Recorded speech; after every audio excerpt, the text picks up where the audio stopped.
நான் இரும்பு மனிதர் என்று அழைக்கப்பட்டேன். 560க்கும் மேற்பட்ட இராச்சியங்களை ஒன்றிணைத்தேன். நான் யார்?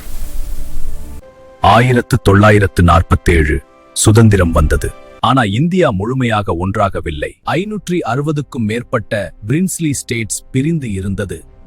ஒவ்வொன்றும் தனித்தனி ஆட்சியாக இருந்தது.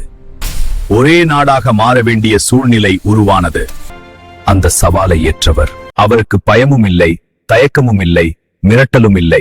ஆனால் உறுதியான மனம் இருந்தது. அவரின் பேச்சு, அவரின் திட்டம், அவரின் தைரியம் ஒரு புதிய இந்தியாவை உருவாக்கியது.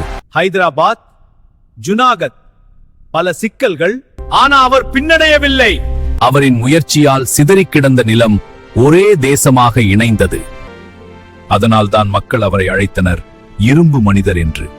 அவர்தான் இந்தியாவின் ஒருங்கிணைப்பின் தந்தை, சர்தார் வல்லபாய் பட்டேல்.